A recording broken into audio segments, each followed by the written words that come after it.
क्या आपने कभी सोचा है कि जीवन का असली उद्देश्य क्या है? क्या हमें केवल कर्म करना चाहिए या ईश्वर की भक्ति में लीन हो जाना चाहिए? क्या आत्मज्ञान से मुक्ति संभव है या ध्यान और साधना ही सच्चा मार्ग है? सनातन धर्म ने इन प्रश्नों के उत्तर 4 अलग अलग मार्गों में दिए हैं: ज्ञान योग, कर्मयोग, भक्ति योग और राजयोग। लेकिन इन चारों में से कौन सा मार्ग आपके लिए सही है? आज हम इन चारों योगों का रहस्य समझेंगे, उनकी गहराई में उतरेंगे और जानेंगे कि आपके जीवन के लिए कौन सा मार्ग सबसे उपयुक्त है। सबसे पहले आपको ज्ञान योग के गहन और रहस्यमयी मार्ग के बारे में बताने जा रही हूँ। यह वह पथ है जहाँ आत्मज्ञान, तर्क, विवेक और आत्मान्वेषण के माध्यम से व्यक्ति अपनी सच्ची पहचान तक पहुँचता है। क्या आप जानते हैं कि हमारे मन में उठने वाले प्रश्न, मैं कौन हूँ, यह संसार क्या है, जीवन का अंतिम लक्ष्य क्या है, यही प्रश्न ज्ञान योग की जड़ों को सिंचित करते हैं। आइए हम इस योग के मूल सिद्धांतों को समझें और जानें कि कैसे यह पथ हमें हमारे वास्तविक स्वरूप से परिचित कराता है। ज्ञान योग का अर्थ और इसकी उत्पत्ति। ज्ञान योग का शाब्दिक अर्थ है ज्ञान का योग, अर्थात सत्य की खोज। यह योग उन लोगों के लिए है जो जीवन के गूढ़ प्रश्नों के उत्तर तर्क और विवेक से खोजने का प्रयास करते हैं। इस मार्ग की उत्पत्ति वेदों और उपनिषदों में हुई, जहां आत्मज्ञान को परम सत्य बताया गया है। भगवत गीता में श्री कृष्ण अर्जुन को समझाते हैं कि नहीं ज्ञानेन सदृशम पवित्रमेह विद्यते, अर्थात इस संसार में ज्ञान के समान कोई पवित्र वस्तु नहीं है। ज्ञान योग हमें यह सिखाता है कि हम आत्मा हैं, शरीर और मन नहीं। यही आत्मा अजरमर है और यह संसार माया का जाल है। इसे समझने के लिए व्यक्ति को अपने भीतर गहरे उतरना होता है, तर्क और विवेक से सत्य को परखना होता है। ज्ञान योग को 4 चरणों में विभाजित किया गया है, जिन्हें साधन चतुष्टय कहा जाता है। विवेक डिस्क्रिमिनेशन, सत्य और असत्य, नित्य और अनित्य में भेद करने की क्षमता विकसित करना। यह समझना कि जो कुछ भी बदलता है वह माया है और जो अपरिवर्तनीय है वही सत्य है। वैराग्य डिटैचमेंट, सांसारिक भोगों और इच्छाओं से मुक्त होने की प्रवृत्ति। यह त्याग नहीं बल्कि भीतर से अनासक्त रहने का भाव है। 3 षट संपत्ति 6 वर्च्यूज, मन और इंद्रियों पर नियंत्रण, ध्यान की एकाग्रता, सहनशीलता, श्रद्धा, संतोष और स्थिर बुद्धि। 4 मुमुक्षुता डिजायर फॉर लिबरेशन, मुक्ति पाने की तीव्र इच्छा और आत्मज्ञान के प्रति अटूट समर्पण। इन 4 स्तंभों को अपनाने से साधक अपने भीतर की गहराई को समझ पाता है और आत्मा की शुद्धता को अनुभव कर सकता है। ज्ञान योग और आत्मान्वेषण का महत्व। ज्ञान योग हमें सिखाता है कि बाहर की दुनिया में सत्य को खोजना व्यर्थ है। सत्य हमारे भीतर ही विद्यमान है।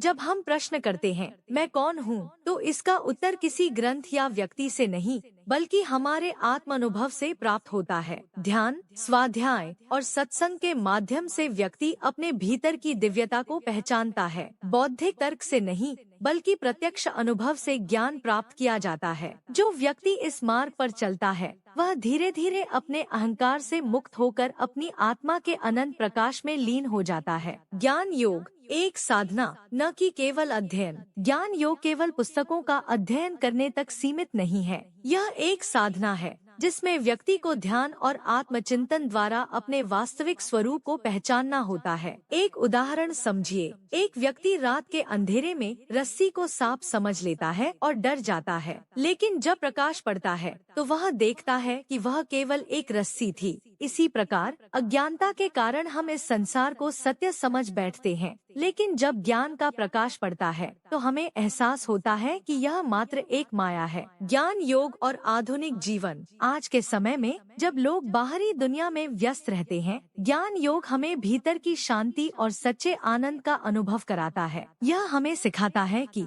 बाहरी उपलब्धियों से अधिक महत्वपूर्ण आत्मज्ञान है। सत्य को जानने के लिए हमें स्वयं के भीतर झांकना होगा। प्रेम, करुणा और संतुलन से जीना ही वास्तविक ज्ञान है। जो व्यक्ति इस मार्ग को अपनाता है वह धीरे धीरे सभी बंधनों से मुक्त होकर आनंदमय और स्वतंत्र जीवन जीने लगता है। तो मित्रों, ज्ञान योग वह दिव्य पथ है जो हमें अज्ञान के अंधकार से निकालकर आत्म प्रकाश की ओर ले जाता है। यह केवल एक विचार नहीं बल्कि आत्मा की खोज की एक महान यात्रा है। जो इस मार्ग पर चलता है वह जीवन और मृत्यु के बंधनों से मुक्त होकर परमानंद को प्राप्त करता है। आप भी इस यात्रा का हिस्सा बन सकते हैं। अपने भीतर झांकिए, प्रश्न कीजिए और सत्य की खोज कीजिए। अब आपको कर्म योग के गूढ़ रहस्यों और उसकी महत्ता के बारे में बताने जा रही हूँ। यह योग पथ उन सभी के लिए है जो अपने जीवन को कर्तव्य, सेवा और निस्वार्थ कर्म के माध्यम से ऊंचाइयों तक पहुंचाना चाहते हैं। क्या आपने कभी सोचा है कि हम कर्म क्यों करते हैं? क्या हमें हर कर्म का फल अवश्य मिलता है? और क्या कर्म केवल एक सांसारिक कार्य है या फिर यह भी एक आध्यात्मिक साधना हो सकती है? आज हम इन सभी प्रश्नों के उत्तर तलाशेंगे। कर्म योग का अर्थ है बिना किसी स्वार्थ या फल की अपेक्षा के अपना कर्तव्य निभाना। यह योग श्रीमद् भगवद गीता में श्री कृष्ण द्वारा अर्जुन को दिए गए ज्ञान का आधार है। गीता में कहा गया है, कर्मण्येवाधिकारस्ते मा फलेषु कदाचन, अर्थात तेरा अधिकार केवल कर्म करने में है, फल की चिंता तुझे नहीं करनी चाहिए। कर्म योग हमें सिखाता है कि जीवन में हर कर्म, चाहे वह छोटा हो या बड़ा, अगर निस्वार्थ भाव से किया जाए तो वह भी आध्यात्मिक उन्नति का साधन बन सकता है। शास्त्रों में कर्म को भागों में विभाजित किया गया है। एक सात्विक कर्म, निष्काम कर्म, यह वह कर्म है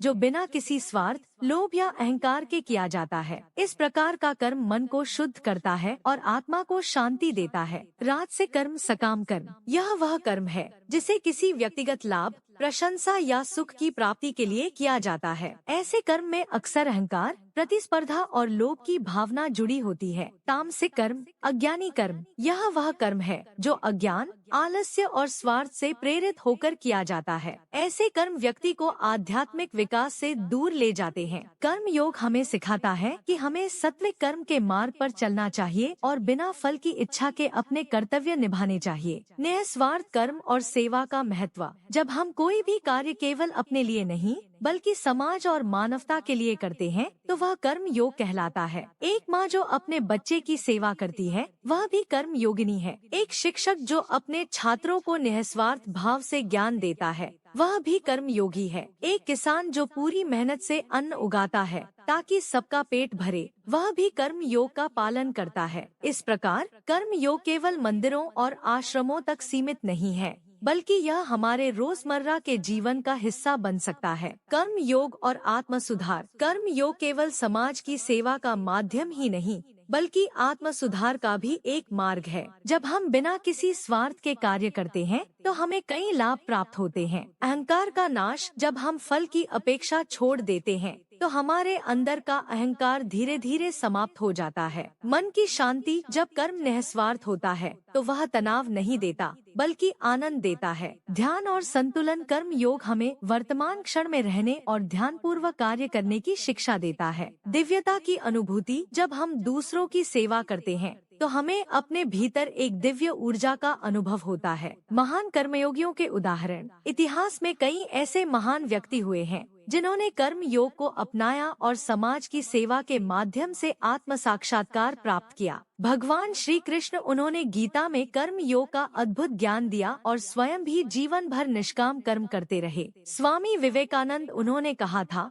जो भी तुम करो उसे एक उपासना समझकर करो, कर्म ही तुम्हें ईश्वर के निकट ले जाएगा। महात्मा गांधी, उन्होंने निष्काम कर्म और सेवा को अपने जीवन का आदर्श बनाया और भारत को स्वतंत्रता दिलाई। इन सभी महापुरुषों ने यह सिद्ध कर दिया कि कर्म योग न केवल आध्यात्मिक उत्थान का मार्ग है बल्कि यह समाज को भी एक नई दिशा देता है। कर्म योग और आधुनिक जीवन। आज के समय में हम में से कई लोग यह सोचते हैं कि आध्यात्मिकता का स्थान केवल मंदिरों, गुरुकुलों या जंगलों में है, लेकिन कर्म योग हमें सिखाता है कि हम अपने परिवार, समाज और देश की सेवा करके भी आध्यात्मिकता प्राप्त कर सकते हैं। आप किसी भी फील्ड में हैं, तो बिना किसी लालच के सेवा करें। यदि आप एक माता पिता हैं, तो अपने बच्चों को संस्कार और नैतिकता सिखाएं। इसी तरह हम सब अपने अपने क्षेत्र में कर्म योग का पालन कर सकते हैं। कर्म योग हमें यह सिखाता है कि असली आध्यात्मिकता किसी गुफा में बैठकर ध्यान करने में नहीं बल्कि अपने कर्तव्यों को निस्वार्थ भाव से निभाने में है। जब हम कर्म करते हैं तो हमारे मन में कोई अपेक्षा नहीं होनी चाहिए। गीता में श्री कृष्ण कहते हैं, योग कर्मसु कौशलम, अर्थात कर्म में कुशलता ही योग है। इसलिए आइए हम सभी कर्म योग के इस मार्ग पर चलें और अपने जीवन को सेवा, समर्पण और निस्वार्थ कर्म से प्रकाशित करें। प्रेम ही सबसे बड़ा योग है। जब मनुष्य समर्पण करता है तो ईश्वर स्वयं उसके निकट आ जाते हैं। अब हम भक्ति योग के दिव्य मार्ग की गहरी समझेंगे। यह योग सभी के लिए है जो प्रेम, श्रद्धा और समर्पण के माध्यम से ईश्वर को पाना चाहते हैं। क्या आपने कभी अनुभव किया है कि जब आप भक्ति में लीन होते हैं तो आपका मन पूरी तरह शांत हो जाता है? क्या कभी आपने भगवान के प्रति ऐसा प्रेम अनुभव किया है जिसमें कुछ मांगने की आवश्यकता ही ना हो? भक्ति योग केवल एक साधना नहीं बल्कि पूर्ण समर्पण का विज्ञान है। यह हमें अहंकार से मुक्त करके अनंत प्रेम की ओर ले जाता है। आइए इस अद्भुत योग को विस्तार से समझें। भक्ति का अर्थ है पूर्ण प्रेम और समर्पण। यह वह मार्ग है जिसमें साधक बिना किसी शर्त के अपने इष्टदेव के चरणों में आत्मसमर्पण कर देता है। भगवत गीता में श्री कृष्ण कहते हैं, भक्त्या माम भिजानाति यावान्यश्चास्मि तत्वता, अर्थात केवल भक्ति के द्वारा ही मुझे वास्तविक रूप में जाना और प्राप्त किया जा सकता है। भक्ति योग हमें यह सिखाता है कि जब प्रेम निस्वार्थ और अटूट हो तो वह स्वयं ईश्वर तक पहुंचने का साधन बन जाता है। भक्ति योग के 9 रूप। नवधा भक्ति।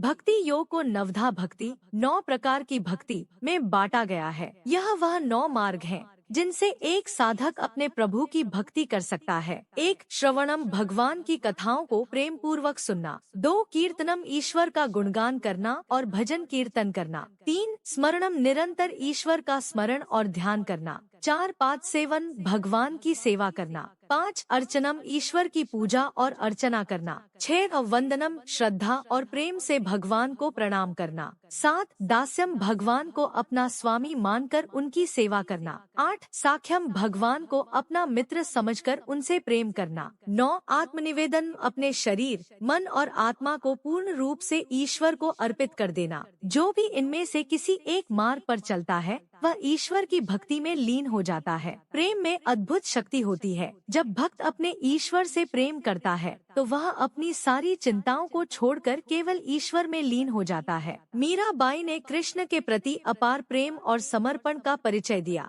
संत तुलसीदास ने भगवान राम के चरणों में अपनी भक्ति समर्पित की। संत कबीर ने बिना किसी मूर्ति पूजा के ही परमात्मा को अपने हृदय में पाया। इन संतों ने हमें यह सिखाया कि भक्ति केवल मंदिरों तक सीमित नहीं है, यह हृदय की गहराई में जन्म लेने वाला एक दिव्य अनुभव है। भक्ति योग केवल भगवान तक पहुंचने का मार्ग ही नहीं बल्कि मानसिक शांति का भी स्रोत है। जब कोई प्रेम पूर्वक भगवान का नाम जपता है तो उसका मन तुरंत शांत हो जाता है। जब कोई पूर्ण समर्पण करता है तो उसे किसी भी चीज का डर नहीं रहता। भक्ति योग हमें नकारात्मक भावनाओं से मुक्त करके आनंदमय जीवन प्रदान करता है। जब मन ईश्वर में समर्पित हो जाता है तो उसमें कोई चिंता नहीं रहती। भक्ति योग और आत्मा की मुक्ति। भगवत गीता में श्री कृष्ण कहते हैं, सर्वधर्मान परित्यज्य मामेकम शरणं व्रज, अर्थात सभी धर्मों को छोड़कर केवल मेरी शरण में आ जाओ, मैं तुम्हें मुक्त कर दूंगा। भक्ति योग केवल पूजा और भजन तक सीमित नहीं है, यह एक ऐसा साधन है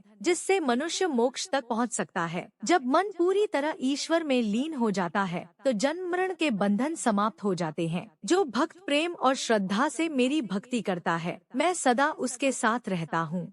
आज के समय में लोग अक्सर तनाव, चिंता और दुख से घिरे रहते हैं। ऐसे में भक्ति योग एक ऐसा मार्ग है जो हमें प्रेम, शांति और दिव्यता प्रदान करता है। जब हम किसी काम को प्रेम से करते हैं तो वह भक्ति योग बन जाता है। जब हम दूसरों की निस्वार्थ सेवा करते हैं तो वह भी भक्ति योग का हिस्सा बन जाता है। जब हम अपने जीवन को ईश्वर के प्रति समर्पित कर देते हैं तो हमारा हर क्षण भक्ति से भर जाता है। भक्ति का अर्थ केवल ईश्वर की आराधना नहीं बल्कि अपने जीवन को प्रेम और समर्पण से भर देना है। भक्ति योग हमें यह सिखाता है कि ईश्वर केवल मंदिरों में नहीं बल्कि हमारे हृदय में है। जब हम पूर्ण प्रेम और समर्पण के साथ उनकी भक्ति करते हैं तो वे स्वयं हमें दर्शन देते हैं। भगवान श्री कृष्ण ने कहा है, पत्रम पुष्पम फलन तोयन यो में भक्त्या प्रयच्छति, अर्थात जो भी भक्त मुझे प्रेम से एक पत्र, एक फूल, एक फल या जल अर्पित करता है मैं उसे स्वीकार करता हूँ।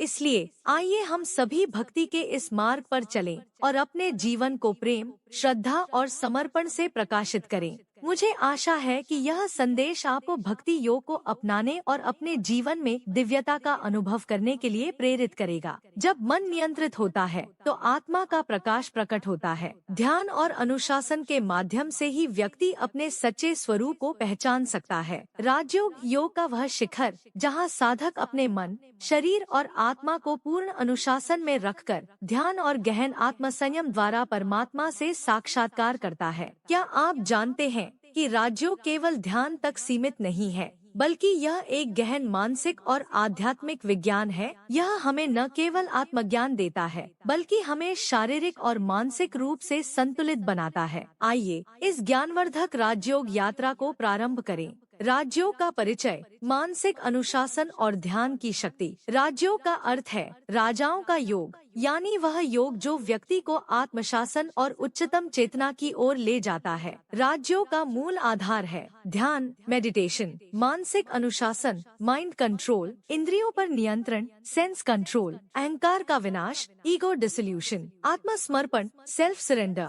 पतंजलि मुनि ने योग सूत्र में राजयोग के 8 अंग बताए हैं, जिन्हें अष्टांग योग कहा जाता है। अष्टांग योग के 8 अंग राजयोग की आधारशिला, यम, नैतिक संहिता, अहिंसा, सत्य, अस्तेय, चोरी न करना, ब्रह्मचर्य, अपरिग्रह, संग्रह न करना, नियम, आत्मानुशासन, शौच, पवित्रता, संतोष, तप, स्वाध्याय, अध्ययन, ईश्वर प्रणिधान, समर्पण, आसन, योग मुद्रा, शरीर को स्थिर और संयमित रखने की प्रक्रिया, प्राणायाम, श्वास नियंत्रण, प्राण ऊर्जा को नियंत्रित कर मानसिक स्थिरता लाना, प्रत्याहार, इंद्रियों का नियंत्रण, बाहरी दुनिया से मन को हटाकर अंतर्मुखी बनाना, धारणा, एकाग्रता, किसी एक विचार, मंत्र या ज्योति पर ध्यान केंद्रित करना, ध्यान, मेडिटेशन, पूर्ण ध्यान की अवस्था जहाँ विचार समाप्त हो जाते हैं, समाधि, परम चेतना, आत्मा और ब्रह्मा के मिलन की अवस्था। पतंजलि ने कहा है योगश चित्त वृत्ति निरोध, अर्थात योग मन की चंचलता को समाप्त कर उसे पूर्ण शांति की ओर ले जाता है। ध्यान और मानसिक अनुशासन का महत्व। राजयोग का सबसे महत्वपूर्ण अंग ध्यान, मेडिटेशन है। क्या आप जानते हैं कि ध्यान केवल आध्यात्मिक लाभ ही नहीं, बल्कि वैज्ञानिक रूप से भी लाभकारी है? ध्यान के लाभ, मानसिक तनाव और चिंता का नाश, मस्तिष्क की एकाग्रता और स्मरण शक्ति में वृद्धि, आंतरिक शांति और संतोष की प्राप्ति, शरीर की रोग प्रतिरोधक क्षमता में सुधार, क्रोध, भय और नकारात्मकता का विनाश। शास्त्रों में कहा गया है ध्यान निर्वाण साधन, अर्थात ध्यान ही मोक्ष का साधन है। राजयोग का शारीरिक और मानसिक स्वास्थ्य पर प्रभाव। शारीरिक प्रभाव, ध्यान और प्राणायाम से शरीर स्वस्थ और ऊर्जावान बनता है। मानसिक प्रभाव, यह क्रोध, चिंता और नकारात्मकता को समाप्त करता है। आध्यात्मिक प्रभाव, आत्मा की शुद्धि होती है और ईश्वर से संबंध गहरा होता है। व्यक्तिगत स्वभाव और उपयुक्त योग मार्ग का चयन। प्रत्येक व्यक्ति का स्वभाव भिन्न होता है, इसलिए यह महत्वपूर्ण है कि हम अपने व्यक्तित्व के अनुसार उचित योग मार्ग चुनें। स्वभाव के अनुसार योग मार्ग। अगर आप चिंतनशील और ज्ञान प्रिय हैं, ज्ञान योग अपनाएं। अगर आप कर्मठ और निस्वार्थ सेवा में विश्वास रखते हैं, कर्मयोग अपनाएं। अगर आप प्रेमपूर्ण और भक्तिमय स्वभाव के हैं, भक्ति योग अपनाएं। अगर आप ध्यानशील और अनुशासन प्रिय हैं, राजयोग अपनाएं। अपने लिए सही योग कैसे चुनें? अगर आप विचारशील और आत्म जिज्ञासु हैं, तो ज्ञान योग अपनाएं। अगर आप सेवा भाव से प्रेरित हैं, तो कर्मयोग अपनाएं। अगर आप प्रेम और श्रद्धा से भरे हैं, तो भक्ति योग अपनाएं। अगर आप अनुशासित और ध्यानशील हैं, तो राजयोग अपनाएं। लेकिन सबसे महत्वपूर्ण बात यह है कि किसी एक योग तक सीमित न रहें। सभी योगों को अपने जीवन में संतुलित रूप से अपनाएं। योग कोई धर्म नहीं, यह जीवन जीने की एक पद्धति है। राजयोग हमें सिखाता है कि आत्मनियंत्रण और ध्यान के द्वारा हम अपने भीतर के दिव्य स्वरूप को पहचान सकते हैं। तो आप कौन सा योग अपनाएंगे? इस प्रश्न का उत्तर केवल आप ही दे सकते हैं। धन्यवाद। अगर आपको यह ज्ञान लाभकारी लगा, तो इसे अपने प्रियजनों के साथ साझा करें और अपने जीवन में योग को अपनाएं।